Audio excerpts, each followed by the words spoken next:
now living in Chile for 20 years. So I feel like, we are all a bit from everywhere.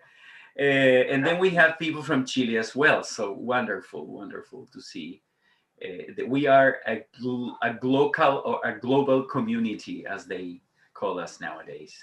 So I guess I should get started with our topic for today. Can you allow me to share the screen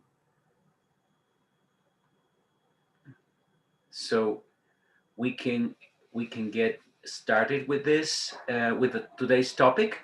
And let me briefly introduce what we're going to do today. Is basically I'm going to be delivering the first of 8 sessions. Okay, so I'm going to be introducing in about 60 minutes what is the first of 8 different sessions, which are recorded for you to access, okay, on demand, as you decide to get to become part of this program. So now I think I can share my slides. There you are. So you can see them, right? Because I have so much to share, I'll ask Andrea to help me out with the chat from time to time, so that I can, move on fast, and then from there we'll stop in probably in the middle, and then somehow at the very end of this time together. Okay, and well, today we're going to be discussing about the brain learning principles. From where I work at the Asociación Chilena de Neuroaprendizaje, we believe in 4 main principles of the brain learning through these 4 principles, and we're going to be discussing them in detail during the entire course. Today, I'm going to be devoting my time to discussing the principle of novelty, the human brain as a novelty seeker, okay? And then from there, our general objective today will have to do with identifying the biological reasons for curiosity and practices for the classroom, okay? So probably a lot of us use natural curiosity on the side of the students as a way to start our classes. So we're going to get deeper into that. And we're also going to be devoting some time to neuroscience and education as such, the human brain, a little bit about the human brain, the novelty principle, and a final challenge for you, okay? Some suggested reading in case you want to do some reading after the session. One technique that I'd like you to use during the session is the 3-2-1 technique. Okay, I suggest that during the session you write down 3 new ideas that you might be grabbing from the session, 2 ideas, 2 ideas that you would like to learn more about after the session. There are always things that we want to, improve, and 1 idea that will make you change after the session in some specific practices. Okay. So this is the 3-2-1 technique. So a few ideas, a few concepts to clear this up a little bit. The human brain is believed to be the most complex machine, the most complex organ in the entire universe. Okay, there is so much information about the human brain today that in general, whatever course you take about this information will never be enough. And there are always new findings about the human brain. And this is related to what we call neuroscience, the science of the brain. Okay? During the last 15, 20 years, there have been so many discoveries. There are a lot of new findings about how the human brain works, how the human brain operates, and how it learns. which is mainly what we are interested in today. Okay, and because of that, because of those findings, is the situation that we are facing today. We have a lot of secondary effects, a lot of useful information that has given shape to what we call educational neuroscience. Okay, so during these 8 sessions, we're not going to be devoting our time to science per se, but to the implications of science over education. We call that educational neuroscience. Okay, um, a few words about educational neuroscience. I've taken this from a report by the Royal Society in the UK. Education is about enhancing learning, and neuroscience is about understanding the mental processes involved in learning. This common ground suggests a future in which educational practice can be transformed by science, just as medical practice was transformed by science about a century ago. And I'd like to highlight these few last lines. If we think, well, by the way, you can have access to the entire interview on this link I'm attaching to the presentation later on. If you think of science and practical medicine about 100 years ago, with the previous pandemic, the one that we called the Spanish flu, it was very, very different the way medicine approached the previous pandemic. And due to the big challenges that medicine had to face, about a third of the population got sick in the world at that time, 1918. It was because of that big situation that medicine got very close to science, and it was completely transformed. 100 years after that, we could not possibly imagine medicine acting without being connected to science. So the hope of educational neuroscience is that same thing happens to education during the next 20 or 30 years. That because of the many findings that there are today about human behavior and the way we process information, there should be a lot of changes in the way we teach, okay, in the different fields. Okay, so that's kind of the hope that educational neuroscience brings about. Now, I would like to quickly approach a few concepts. This is a slide I usually tackle in my classes, and I go one by one, but I will not have the time today to discuss all of them. So please take a few seconds to look at this slide and try to go through it. Okay, there are 2 or 3 concepts I'm going to briefly mention, which are connected to today's session. Okay, so what are these concepts about? The first one I'd like to briefly comment on is oxygen and glucose. What is the main food of the brain?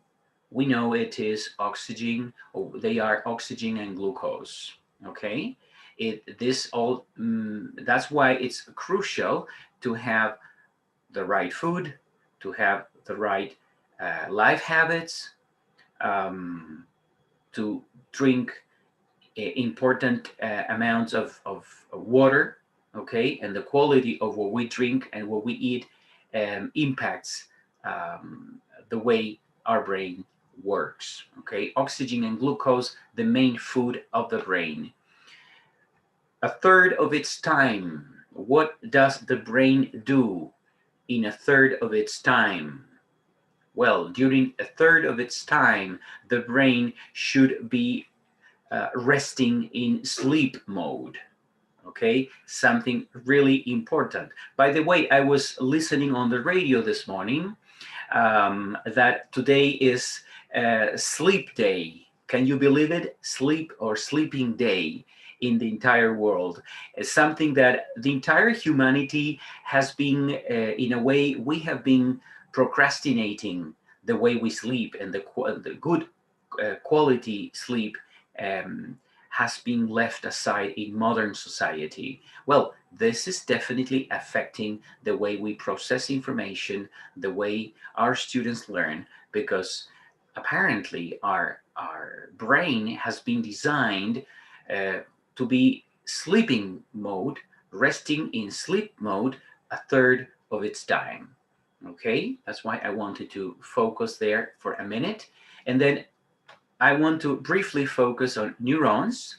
The neuron is the specialized cell in the nervous system. If you take a neuron, it would look something like a hand or like a spider, which with a funny shape, okay, which shows in a way that everything in its architecture has been designed to communicate with other neurons. One neuron in itself can do nothing, but a lot of neurons together can contain what we call knowledge and learning. Okay, so neuron as the main unit, the main unit of study in the nervous system. And one more element, electrobiochemical changes. We have discovered, or science has discovered in the recent years, that there are a number of substances which are of biochemical origin that are the substances that neurons use to communicate with one another. Okay, we call those substances neurotransmitters. About 50 neurotransmitters have been identified so far, and probably in the next few years, a few more will be. Okay, but today we know that the main communication among neurons is of an electrobiochemical nature. Okay, so someone said that we can compare the human body, the human brain, to a factory, a biochemical factory, because of the way we process the information we receive, because of the way we interpret what happens in our lives. We tend to produce electrobiochemical reactions. Okay, so this is also another interesting factor. Okay, we won't have time to discuss more in detail today, but I think those elements are important elements to discuss this. And now we get into principle number one. Principle number one, for those of us who have been working with little kids, with adolescents, or even with adults. There might be teachers to adults here. Isn't curiosity an element that we can always use in class? Yes, it is. And what is the biological reason behind this? Well, mainly the human brain is a natural novelty seeker. Okay? It's a natural novelty seeker. This is a principle that has been put into the design of the brain for a very simple reason.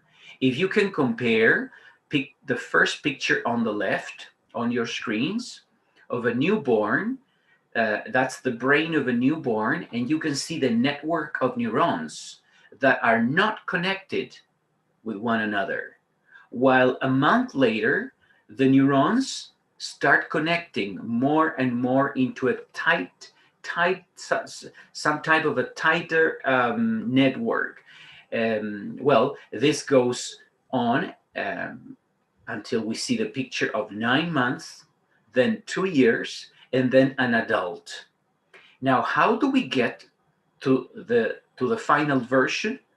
The only way in which neurons can connect with one another is by that person experimenting, doing things, experimenting, manipulating things, okay, manipulating information, falling to the floor and standing up again, etc., etc., experimenting with the environment around. So by being naturally curious, we give the brain enough argument to grow.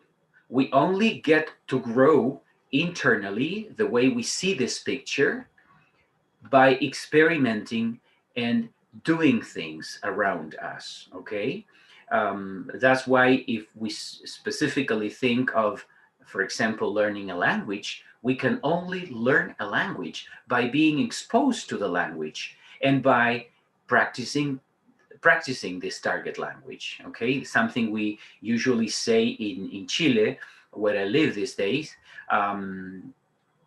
We have to teach English in English, for example, or we have to teach anything we want to teach. It has to be done through modeling. Okay, the principle behind this is curiosity. Okay, and is this natural curiosity that moves a child, an adolescent, an adult to go outside and experiment and see what happens out there. Okay, now this natural ability of the brain um, is something that can continue for the rest of our lives. Sometimes we tend to think that adults are not curious, but the moment we use um, experiential learning with adults, we can see this type of method is as successful with adults as it is with kids. Okay, a few more elements. Now, what I would like to do next, I would like to share with you a few keys in order to empower this natural ability. To empower this natural ability, I would like to check the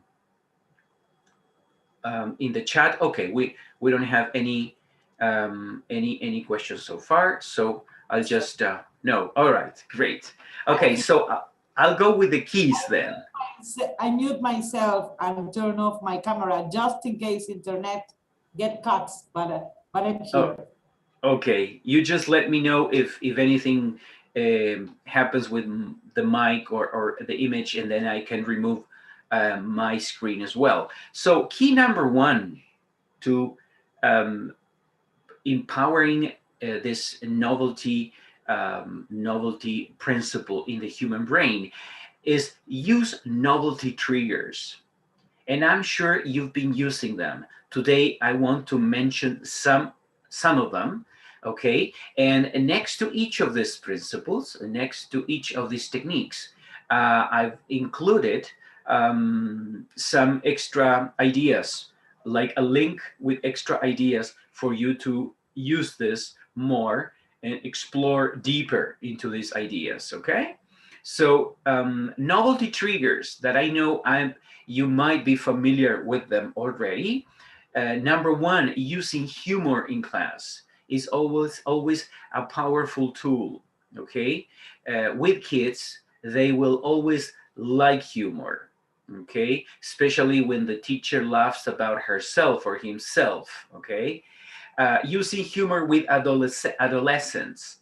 That's also another interesting tool, though with adolescents and with kids, we have to be careful not to laugh about the kids or the adolescent, but with the students. That's something we need to take into consideration. Another important element, especially with young adults, um, we have to be careful not to be sarcastic. There's a slight difference, subtle difference between humor, being fun, being funny, and becoming sarcastic. Be careful there, because the biochemistry going on in the brain in relation to these two different terms is different. Sarcasm provokes some kind of negative reaction in the brain, so be careful about that. Trigger number two, incorporating movement. Many language teachers have been familiar with TPR, total physical response. Now, what is the power behind TPR? Well, it has a biological reason. It triggers novelty. It empowers novelty. And also, whenever there is movement implied, we make learning more complete, more powerful. Number 3, have a powerful beginning. I usually tell teachers, future teachers in our mentoring programs in Chile, the first person who has to be convinced about the topic that is being taught is the teacher. So if you consider yourself someone who has not much energy for classes, well, I'm telling you now, use your energy mainly at the beginning of your lessons so that you are promoting concentration, you're promoting novelty. Having a powerful beginning is always important. Number 3, telling stories. Telling stories and the power of using words, oral words, has been studied for neuroscience recently, and apparently verbal language is the most powerful instrument we can use to help someone embrace new ideas, embrace new information, especially if we think of a language. Okay, well, we know that today a lot of schools are refining techniques for telling stories, and that's why I've included a link here with some tips on how to tell stories. This is something interesting. If you have had a good storyteller in your family, most probably you are also a good storyteller. So, what I'm saying here is that this is something that can be modeled. Okay, if we had a mom or a granny who used to tell us stories, this in a way enables us to tell stories. If you haven't tried, even with adolescents, this works. Even with adults, this works. Number 5, using realia. Using realia. This is an interesting element. And once again, I know that teachers to very young learners use realia a lot. Let me briefly explain. Realia means using objects that are not necessarily real objects, but that imitate the real object, like having plastic fruit, or the drawings of real elements, and showing them to students, etc., etc. Now, realia today, because we're teaching a lot of distance learning, remote learning, realia can easily be imitated through digital devices, okay? That's why being in digital and simulated reality environments can help a lot with novelty, okay? One more, integrating music, as the same Andrea did at the beginning. Um, who doesn't like having some music, being exposed to some music? The moment you integrate music, you empower this characteristic of the brain of needing some novelty in the session. Okay.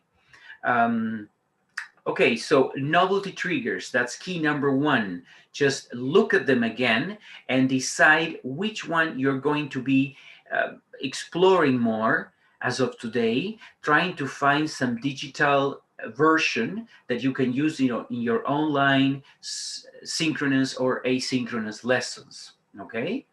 And all of these empower the natural ability of the brain to construct attention, to give you or me more attention from having novel elements in my class.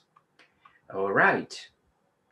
Key number two, using a multisensory approach. Using a multisensory approach. Why is this important? First, we said the brain is a novelty seeker. Whenever we explode that in our classes, you can't fail. It's something that you can't miss. But now, using a multisensory approach is important because the brain processes only the information it receives.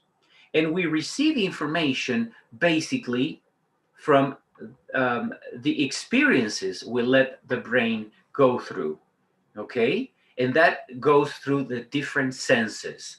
Physically speaking, we can think of the five senses, okay? There are more. We know there are more in the body, but physically speaking, we have these receptors and neuron receptors throughout the different organs of the senses. It is through these senses that, as I said, we intake the experience from the outer world, receive and collect this information, and take it to the brain. In the brain, every person, every student processes the information, interprets it, and then gives out an answer. So every time you allow the student not only to see what you are teaching, but also to experiences, to experiment with it, we are letting them have a higher chance to remember that information for a longer period of time. Okay? I'd like you to think for a minute if you can recognize any methodology out there that in a way promotes a multi-sensory approach. And I would like you to give me through the chat a few ideas. If you can think of any methodology that you might be using to experiment with the different senses. Today I have brought one that definitely uses the different senses or appeals to the different senses, but I'd like you to think for a minute and answer through the chat. Okay? For example, Denise wrote project-based programs, play-based program.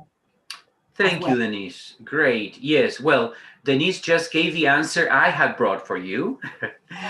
And I'll show it to you in a minute. Okay, I'll show it to you in a minute. But PBL, we call that project-based learning.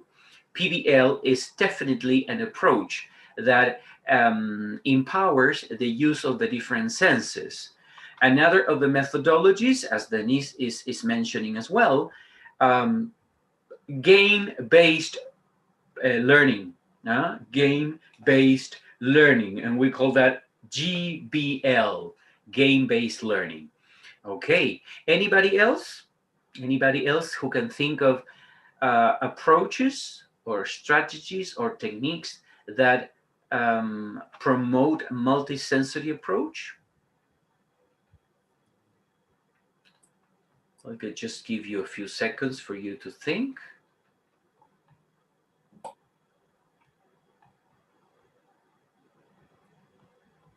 All right. No? All right. Okay.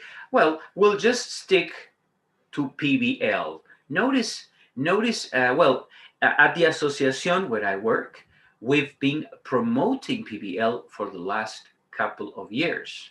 And I've also included here a link where you can get deeper ideas on how to implement PBL in schools, either on a face-to-face mode or on a distance mode. Okay, last year we made a big effort with our association to help teachers, to guide them through making implementations of PBL digitally speaking. Okay, but notice the different angles, the different aspects PBL covers. Okay, PBLs entitles the teacher and the entire group of students to go after a challenge. Okay, notice that giving the students a challenge is arising curiosity in a way, using a question to transform the learning objective into asking questions. It's a very brain-friendly idea. Okay, PBL is also based on the need the student has to know information. It's also based on inquiry and innovation. Innovation, again, very connected to appealing to novelty. PBL also has to do with 21st century skills, such as I need to know how to communicate with my partners. I need to know how to stand up and deliver. I need to think and then give my opinion, critical thinking, okay, etc., etc. Notice something else PBL does, giving space for students' voice and choice. And this is interesting, something not many teachers connect a novelty to. The moment you give the students the option to choose between a couple of options, between a couple of topics, when you let them choose, are we going to put focus here or there? When you give room to their voice and choice, you're also appealing to novelty, okay? Another important element, giving feedback and constant revision. That's why we set the standards for PBL in a circular way, okay?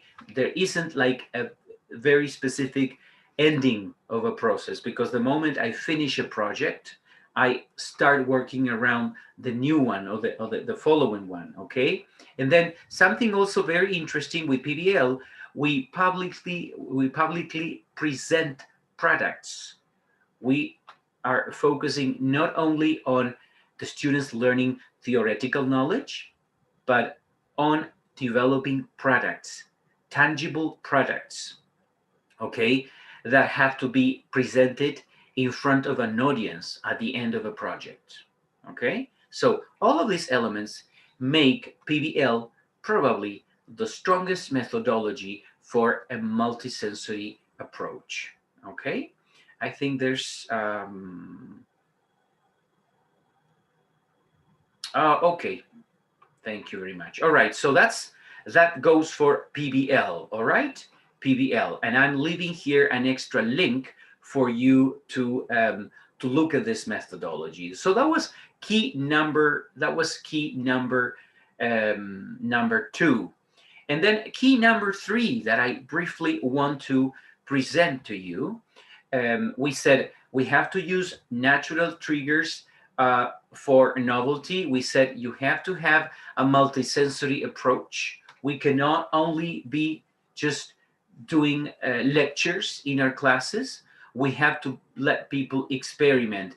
Key number 3 and last, give them a cognitive challenge. Whenever we give our students a cognitive challenge, we, as I said before with PBL, we are giving the brain food for novelty, okay? So this is interesting. Any methodology, any technique you can think of that can be used to give the students some kind of challenge?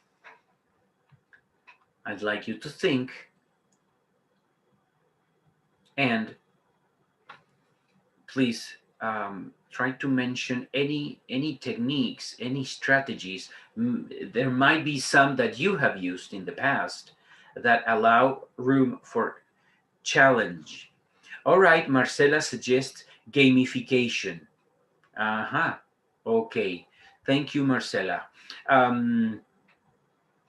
Okay, gamification has probably 2 benefits. One is the fact that I have the students go after something they have to discover, or some objective they have to attain by the end, but also has the benefit of working around their emotions. Who doesn't have fun with playing, right? So by using gamification, I'm basically tackling 2 learning principles: the principle of novelty and the principle of the emotional filter, making emotions part of the learning. So thank you, Marcela. Jocelyn suggests crosswords. Thank you. There is a challenge there. And we need to find, Jocelyn, we need to find the way to have an appropriate challenge for the student, right? So it's important that whenever I suggest or I have a crossword for my students, I need to make sure it's a balanced challenge. Not that easy because they will get bored, not that difficult because they will get discouraged, okay? Okay, finding differences in pictures. Thank you, Jocelyn. That can also help. Well, I've brought one suggested approach that we have been using in Chile for a while now, and it's kind of becoming the methodology of the 2020 or the 2021, okay, because of the combination it makes of synchronous and asynchronous learning, and it's called flipped classroom. Okay, flipped classroom is an approach that includes elements before the class, elements during the class, and elements to be considered after a class. So before the class, the students prepare to participate in class activities. Obviously, this is transversally prepared and organized around a goal, a class goal. But look, the student has to face specific tutorials, specific challenges, and they have to discover something, do something on their own before class. During class, students have to practice applying key concept with feedback. And this is where group work becomes fundamental, okay? Since the student has already been exposed to specific vocabulary, to specific techniques, to the main, let's say, knowledge, then during the class, it is the moment to put it into practice, okay? When the teacher asks the students to make things a bit deeper. And now that's in class. Now out of class, that is after the session, students check their understanding and extend their learning. In a way, it's also circular. But I mean, in the first place, it's definitely challenging, okay? The flipped classroom is an approach that was born not many years ago, probably less than 10 years ago, and it was started by a couple of science teachers who found out that some of their students who were missing classes got behind in the syllabus. So they designed this approach in order to help these students who had to miss some of their classes.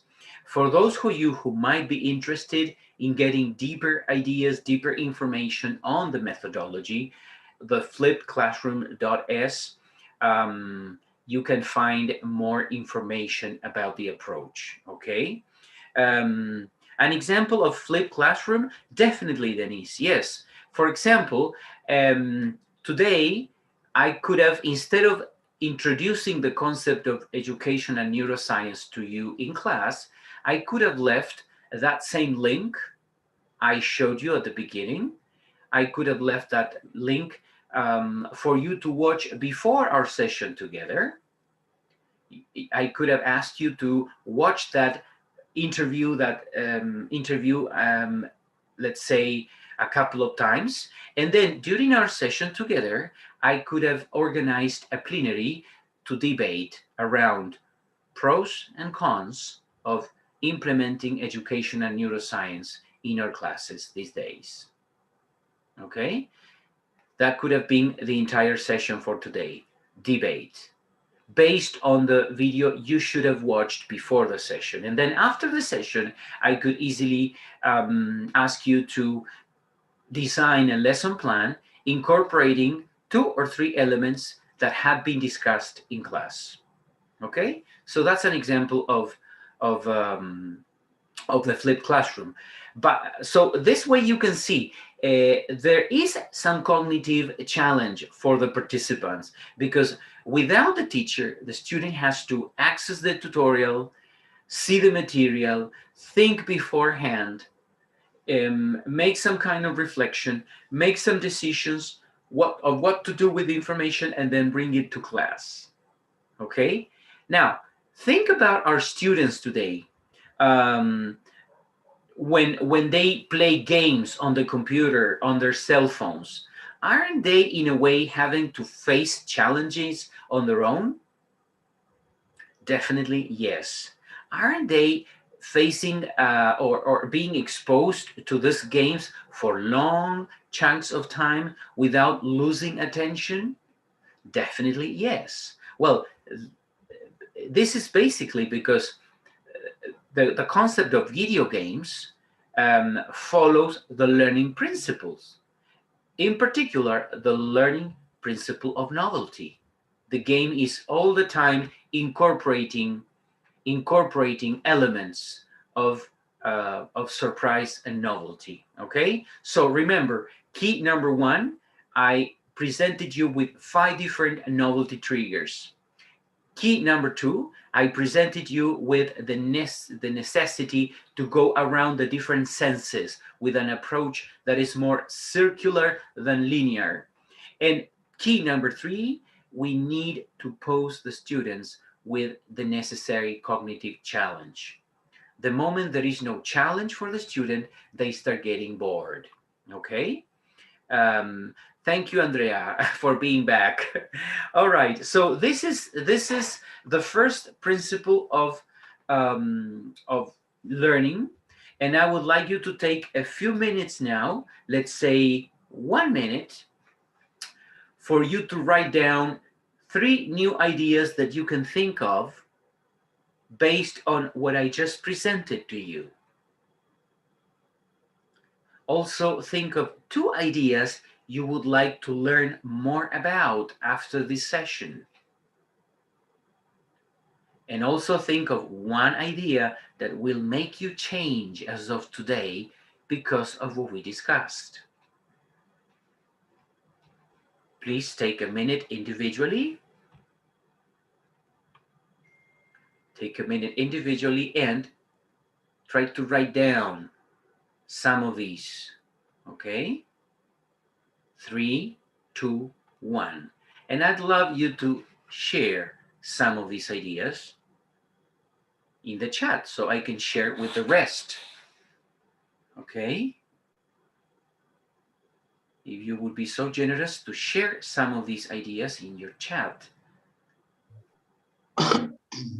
So we can have them for all here. 3, 2, and 1. Including the sense of novelty, PBL, 1 idea.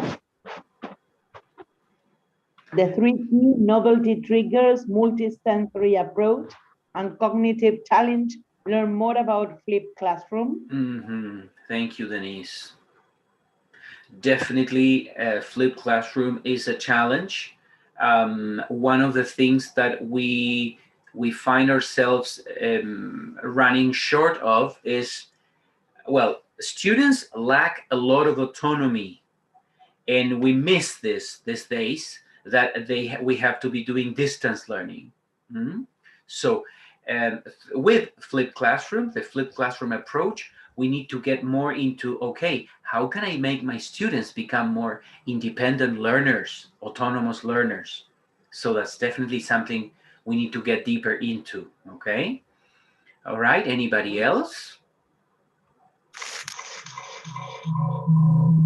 You can just move on in the chat, okay? Express yourselves. And I'd like to take a few minutes to briefly introduce. Well, I told you I was going to bring a challenge, and the challenge is, I think there's someone with the mic on. If you're kind enough to mute yourselves. Okay, so the challenge I'm bringing for you today, I don't know if you're familiar with the books I'm presenting you with here, but they are, number 1, Teach Like a Champion. That's the first book I suggest teachers to read whenever I'm presenting them with the concept of novelty.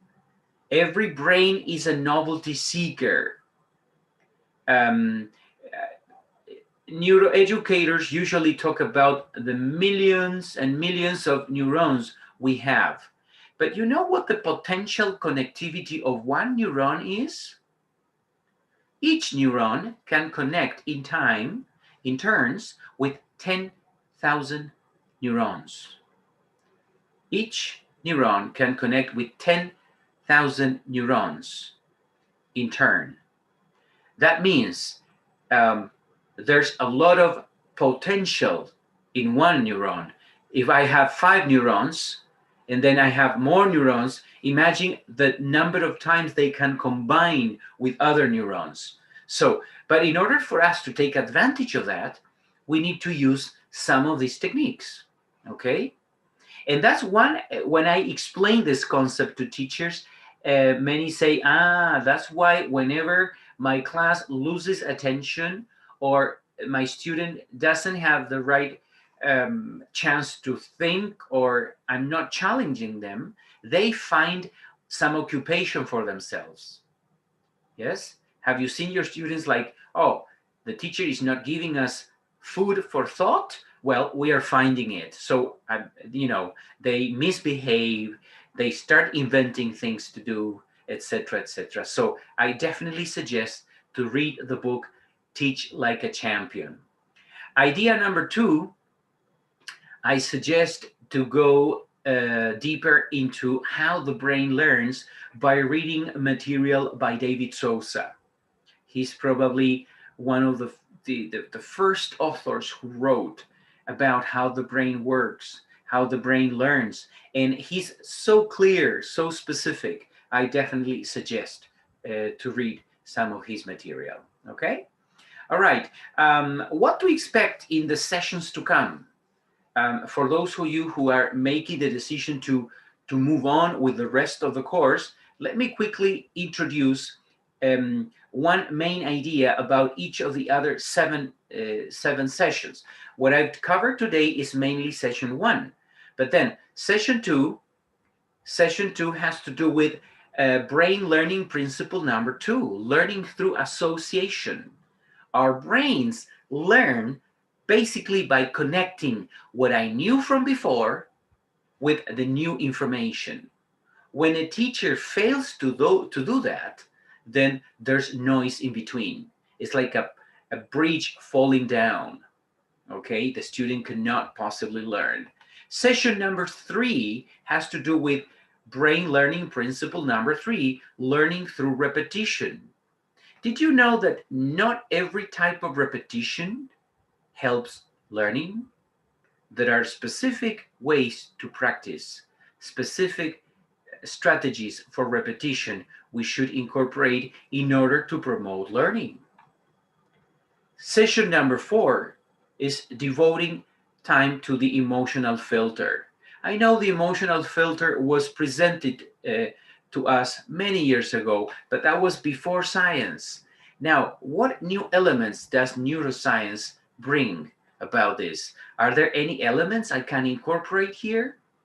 How does emotion affect memory? Neuroscience has a lot to tell us about this today.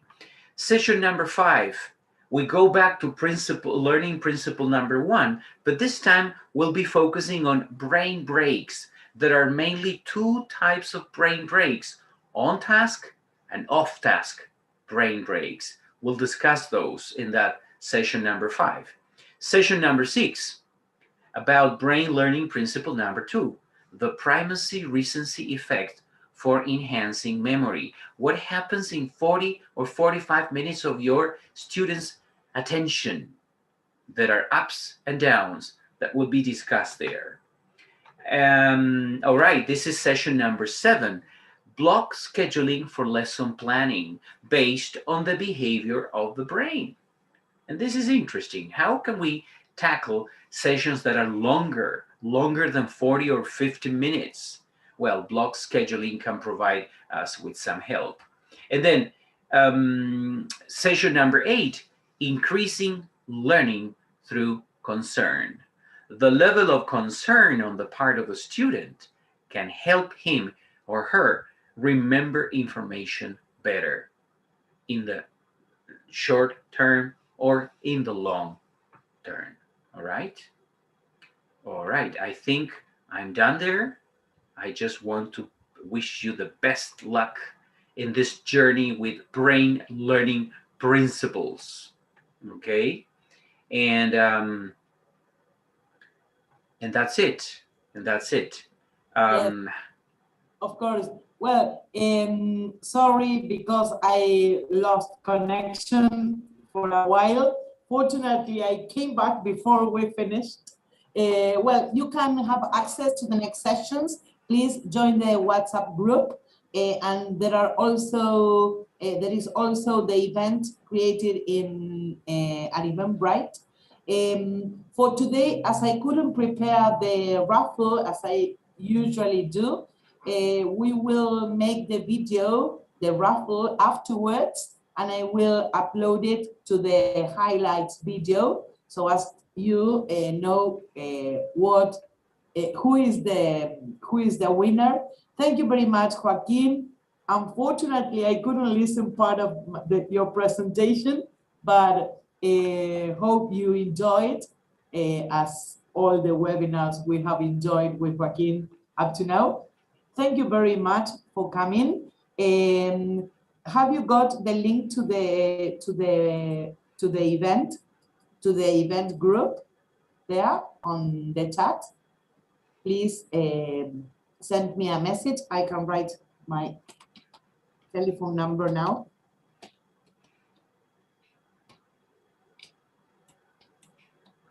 I'm not sure if, Andrea, I don't know, I'm not sure. I didn't ask if there were any questions about what we presented before.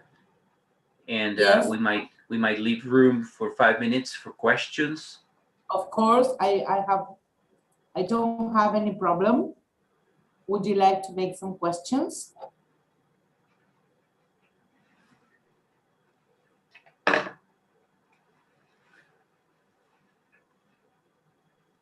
You can unmute yourselves and just ask.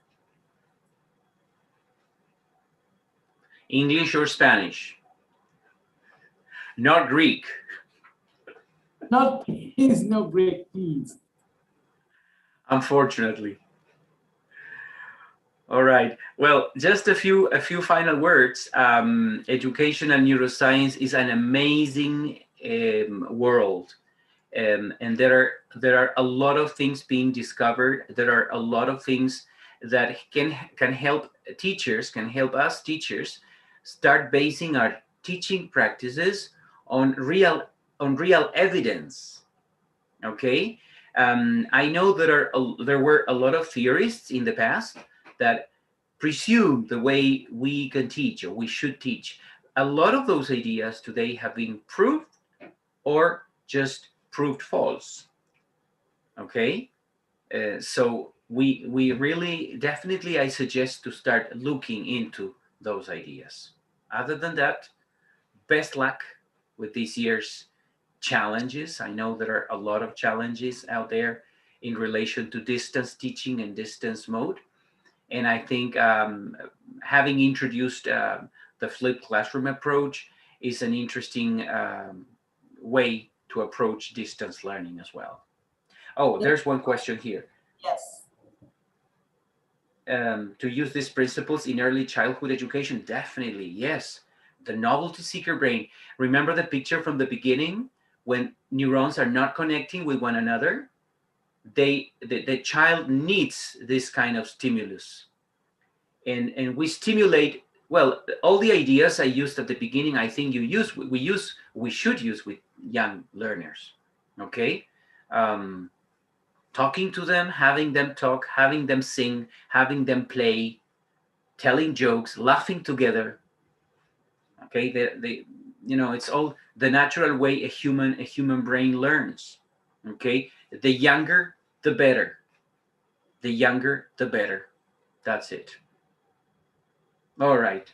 Okay, well, if you would like to, you can turn on your camera so as we can take some pics, and then we finish the event for today. Thank you very much, all of you, for coming, and please send me a message or join the group, the event group, in order to know more about this course.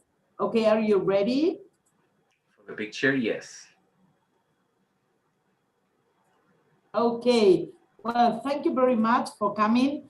There are you can write your emails or your phone numbers on the chat before you leave, so I can send you the information if you would like to. And I'm adding on the chat, I'm adding my Instagram I'd love to be connected with the rest of colleagues, okay? So I've just included my Instagram account there. Thank you and good night. Have a good night. Thank you. Bye. Thanks.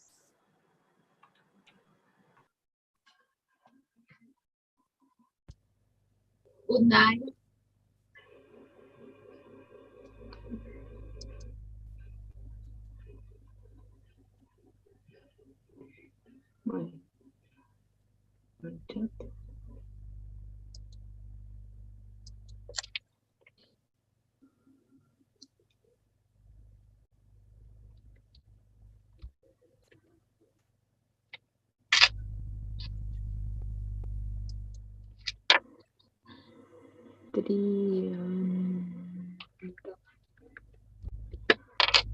Three.